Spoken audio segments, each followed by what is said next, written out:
Okay, Assalamualaikum guys, bersama aku lagi Faizana dalam Fast Channel. So seperti korang tahu, baru-baru ni Samsung ada mengadakan penjualan secara roadshow dengan tawaran TV percuma, lagi ada rebate RM400 untuk trade in kamera lama ke Samsung Galaxy S20 series. Dan pastinya ramai gila yang nakkan TV, Smart TV 4K UHD yang bernilai RM2,599. Aku pun tak terkecuali antara orang yang beratur daripada malam sebelumnya, dan Alhamdulillah aku dapat beratur jadi orang ke 124 macam tu. Dan ya, of course aku dapat TV, tapi masa pembelian aku tak dapat TV dalam tangan sebab dengan cerita Samsung dia hadkan kepada dalam 70 ke 80 unit sahaja yang tersedia masa event tu. So Samsung dia tak letak 220 unit terus dalam masa event tu sebab aku rasa terlalu banyak sangat TV kalau letak 220 unit. So macam padat sangat kawasan tu dengan orang kelilingnya, penuh dengan orang. So aku tak rasa Samsung akan letak TV banyak 220 unit kat situ. So that's why Samsung cakap dia akan postage dekat alamat aku. So it's okay, aku tak kisah sangat kalau dapat lambat. Yang penting phone ada depan mata aku, itu yang penting. So aku nak kongsikan sikit unboxing dan first impression aku mengenai Samsung Galaxy S20. Actually aku tak buat S20 Ultra ataupun S20 Plus sebab aku rasa macam very typical dan common sebab ramai sangat buat. So aku buat S20 lah, memandangkan aku personally memang minat S20 sebab saiz dia macam ngam tangan aku lah, tak terlalu besar, mesti ada poket. So bila letak besar tu macam tak selesa. So S20 bagi aku okey lah kan, sebab dia tak besar sangat, dalam 6.2 inci saja. So okey, ini dia hasil tangkapan. So yang tadi aku beli Samsung Galaxy S20. Okey, dalam kotak ni ada wireless charger pad, fast charge with fan cooling up to 9 watt. So ni aku tak nak buka sebab aku rasa tak ada benda pun nak tengok benda ni kan. So aku nak tengok phone kan. So dan sekarang ni aku ada Samsung Galaxy S20 yang berwarna grey, cosmic grey. Actually untuk varian Malaysia hanya ada 128GB saja untuk semua jenis model. So S20, S20 Plus dan S20 Ultra, tiga-tiga 128GB storan saja, tak ada 256, tak ada 512. Yang daya ni boleh extend memory card lah. So tak kisah, walaupun 128GB still boleh extend memory card. So dekat aku ni 8GB RAM, so dia bukan 12. Untuk versi Malaysia semua 8GB untuk S20 dan S20 Plus, tapi untuk Ultra 12GB RAM. Actually aku punya unit ni dia dah buka seal sebab dia nak check dulu sebelum aku belah ni. So dia buka seal, dia nak check dalam. Actually dia nak aktifkan phone ni. Aku macam tak nak lah sebab aku nak buka sini, aku nak aktif ni phone ni. So aku dah beli mahal kan, so biarlah aku aktif sini kan, buat penuh aktif kan. Ok guys, sorry kalau korang dengar bunyi katak bising kat luar sana sebab baru lepas hujan dekat sini. Actually jarang bunyi katak kat sini sebenarnya, dan aku tak tahu pahal pula hari ni bunyi kuat pula katak kan. Ok, ini dia Samsung Galaxy S20 yang berwarna grey. So dia ada plastik sini untuk korang senang tarik. So janganlah gelojoh sangat buat macam tu kan. Relax, slow. So just macam tu. So alright, ni ada kertas iMac. Ok guys, untuk bahagian skrin depan dia menggunakan skrin bersaiz 6.2 inci. So ya, kelebihan yang aku nampak dekat skrin dia, of course dia punya melengkung tu dah kurang kalau nak compare dengan Note 10 ataupun S10 series sebelum ni. So itu yang aku boleh puji dengan Samsung Galaxy S20 series kali ni, sebab dia punya curve tu memang very minimal saya daripada sebelum ni kan. Dan kat sini pun korang boleh nampak yang Samsung dah siap letakkan screen protector dekat bahagian atas ni. So aku tak payah nak pening-pening cari screen protector sebab kalau tak ada screen protector macam risiko tinggi lah dekat screen kan. So itu aku puji untuk Samsung sebab dia bagi screen protector siap-siap. Actually bila tengok bahagian notch atas ni macam dah minimas lah compare dengan yang sebelum ni punya. So memang tak ada masalah sangat lah mata aku untuk tengok punch hole notch dia, sebab aku rasa aku macam dah adapt lah dengan punch hole notch dia kan. So dari segi pengalaman pegang, memang aku rasa lebih selesa S20 kalau nak compare dengan yang Plus ataupun dengan Ultra bila aku dah cuba-cuba dekat Samsung tadi.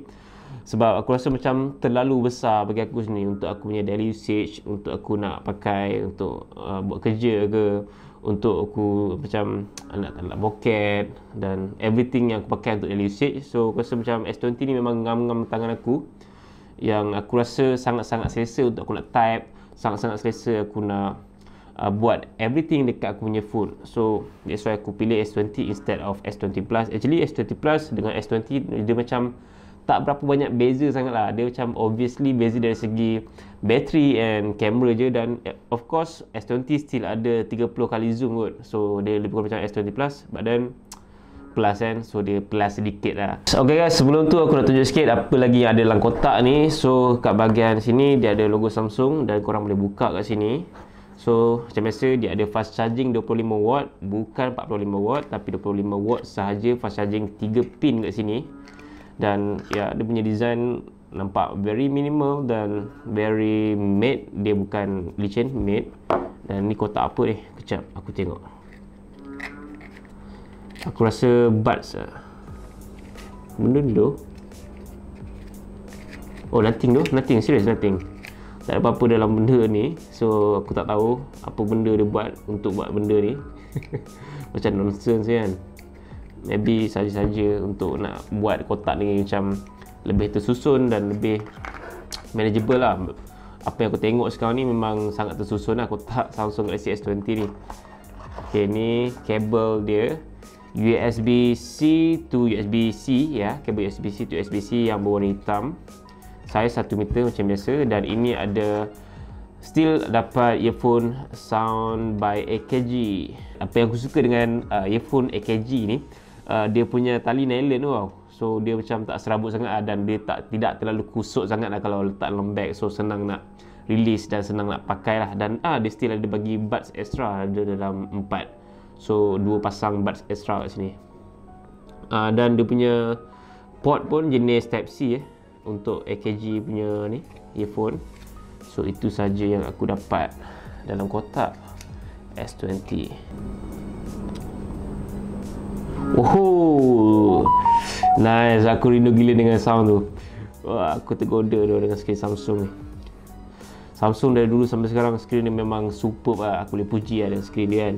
Dan untuk Samsung Galaxy S20 series ni, daripada S20, S20 Plus sampai S20 Ultra, ketiga-tiga ada 120Hz refresh rate. So kalau pakai S20 pun ada refresh rate, so ok lah kan. Badan bateri dia 4000 mAh dengan 120 refresh rate tu, bagi aku macam bateri tu memang akan macam air.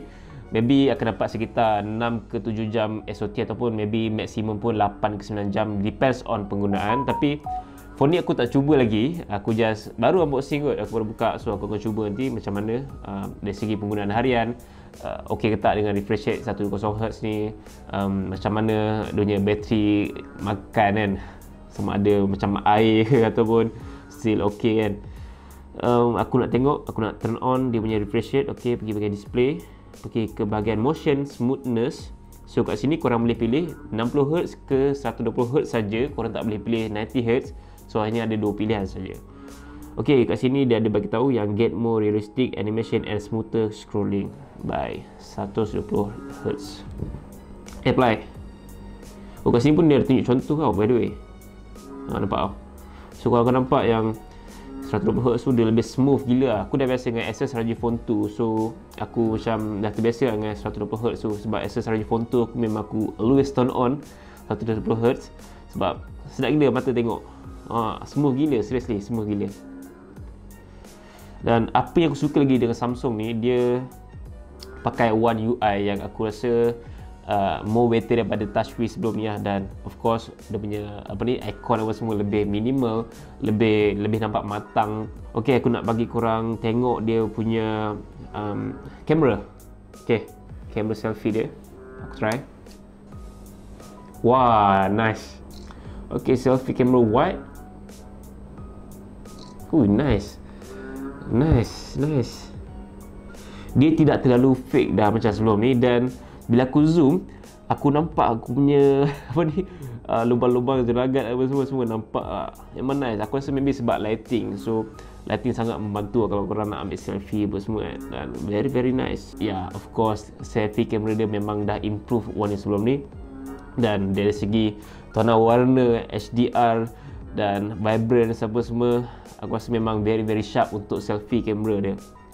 So aku nak try untuk back kamera utama dia macam mana. Ok, ada objek kat sini. Ok, first 3 kali. Okey, satu kali. Ada lagi bunyi katak ni. Okey, white. Nice. Single take ni benda. Single take. Oh, single take ni dia boleh macam ambil satu gambar and then dia akan menggunakan AI dan dia akan suggestkan gambar-gambar ataupun nanti dia akan bagi short clips. Dia akan bagi apa lagi ni? Best shot, filter, photos. So korang boleh pilih.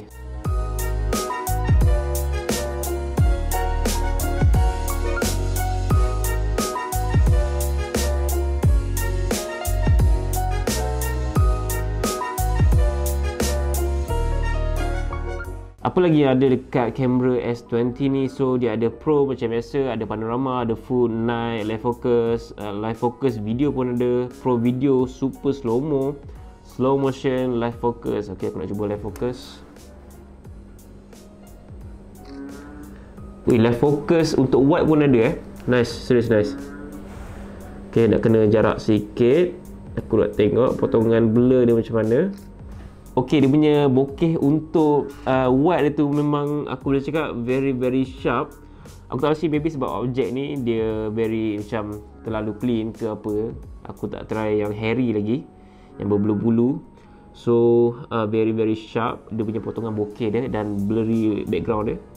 Untuk yang biasa pun very sharp. And ya, aku boleh puji dari segi kamera dia. Okay, itu dari segi kamera. Dan aku bagi korang dengar dari segi speaker dia pula. Okay, buka YouTube. Welcome back to Fast Channel bersama aku lagi Faizanal. So dekat tengah aku sekarang ni ada Realme C3 yang berwarna merah. So ini adalah phone entry level dan dia mempunyai kelebihan dan kekurangan dia sendiri. So guys, dalam video kali ni saya kat korang apa kelebihan dan kekurangan untuk Realme C3 ni. So let's talk about it. So yang pertama adalah dari segi design. Bagi aku sendiri untuk stereo speaker dia tak terlalu kuat dan biasalah bunyi dia macam typical stereo speaker lah. Dia tidak akan vibratekan phone ni. Ok, untuk S20 ni dia menggunakan port USB-C dekat bahagian bawah dan speaker sini, mikrofon sini, dan bahagian kiri dia memang tak ada apa-apa, memang very clean. Atas dia ada, so korang boleh pilih sama ada nak letak 2 SIM ataupun korang nak letak satu SIM dengan satu memory card lah kat sini. Kanan dia macam biasa ada volume button dengan power button lah dekat bahagian kanan ni. Dan dari segi design tepi dia korang boleh nampak sini macam ada jalur sikit yang lebih kurang macam S20 Ultra punya design sikit lah. Tapi S20 Ultra tu dia lebih tebal berbanding dengan S20 lah kalau aku compare sebelah-sebelah. Ya, dari segi design bagi aku sendiri looks premium dan feels premium. Ok, dari segi design kamera dia aku lebih prefer design kamera S20 berbanding dengan S20 Ultra. So that's why aku beli S20 instead of Ultra. Sebab Ultra tu macam over sangat lah dia punya size kamera dia dan design kamera dia. Even dia punya size screen pun macam terlalu over. So aku bukan tak nak beli sebab aku rasa macam it's not worth to me to use that kind of new tech on S20 Ultra sebab aku rasa S20 pun dah cukup bagus untuk aku nak guna dan aku rasa ia bergantung pada keperluan harian aku sendiri sebab aku rasa S20 pun dah memenuhi keperluan harian aku dan aku rasa S20 Ultra tu tak memenuhi keperluan harian aku. So that's why walaupun aku boleh beli tapi aku rasa it's not for me. Maybe untuk korang ataupun maybe untuk orang lain lah. So S20 lebih untuk akulah. Okay, aku rasa itu saja yang dapat aku kongsikan dalam video kali ini mengenai first impression aku dan unboxing video untuk S20 kali ini. Dan apa pendapat korang mengenai S20 yang ada kat tangan aku sekarang ni? Korang rasa berbaloi tak dengan harga RM3,590? Actually aku tengah tunggu sekarang ni TV aku. Dia kata dalam 7 ke 30 hari. So memang lambat gila. Aku macam tak sabar nak letak kat bilik aku. Aku nak layan movie apa semua kan. So ya. So guys, kita jumpa lagi dalam video. Assalamualaikum.